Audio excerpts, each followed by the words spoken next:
सबसे पहले धन्यवाद दूंगा बिहार के साथियों का। बिहार में इलेक्शन हुआ है, हालांकि हम वहां बहुत जिस तरह का प्रदर्शन हम लोग करना चाहते थे उतना अच्छा प्रदर्शन नहीं कर पाए, लेकिन इस प्रदर्शन को हम अच्छा क्यों नहीं कर पाए, इसके कुछ मूल कारण है। वो समीक्षा होगी तो वो आएंगे और मैं आप लोगों के सामने जरूर रखूंगा।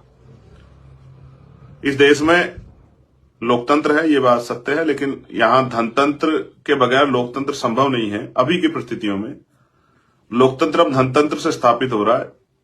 आपको याद होगा चुनाव से पहले ग्रामीण क्षेत्रों में जहां हम रहते थे, वहां चुनाव से 1-2 दिन पहले वोट की खरीदारी होती थी, वो उसको अपराध माना जाता था। वो चोरी छुपे दिन रात के उजाले में होती थी। अब 10,000 2,000 पॉलिसियों के नाम पे नई योजनाएं बना के चुनाव से पहले पैसा बांटा जाता है। उसके परिणाम लोकतंत्र में बड़े घातक होते हैं। ये मैंने अपनी आंखों देखा, कई बार जिक्र भी इसका किया है।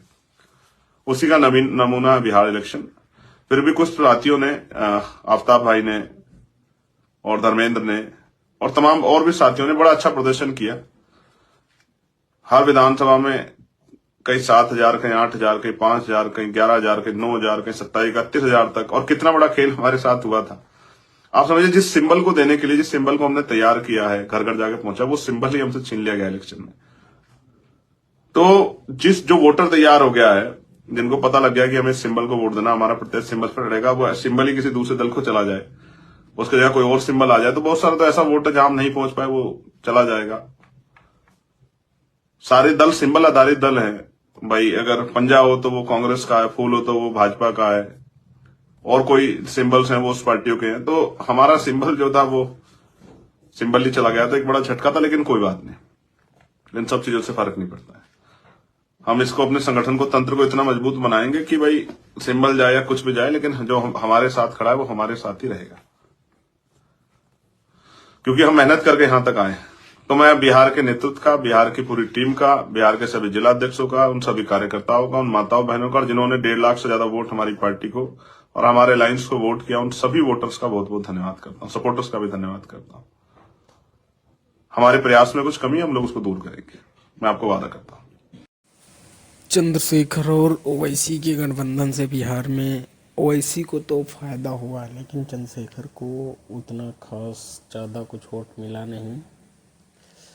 और जिन सीटों पर उन्होंने लड़ा उसको, उन सीटों पर कुछ खास प्रदर्शन कर नहीं पाए चंद्रशेखर रावल। लेकिन एक बात है कि पहली बार उन्होंने बिहार में इलेक्शन लड़ा और ठीक ठाक वोट मिले उनको। तो और अच्छा बेहतर लड़ने के लिए उन्हें अपने कार्यकर्ताओं को प्रेरित करना चाहिए ऐसे ही। और आजकल तो ऐसा होता है कि एक बार इलेक्शन नहीं लड़े तो कार्यकर्ता इधर उधर भागने लगते हैं। खैर, इनके कार्यकर्ता इधर उधर कहीं नहीं गए और साथ में हैं, तो ये बहुत बड़ी जीत है इनकी। मान सकते हैं कि चंद्रशेखर ने कुछ तो कमाया है, जो कि आज तक उनके साथ कार्यकर्ता इतनी मेहनत और लगन से खड़े हुए हैं। बाकी रही बिहार की बात, तो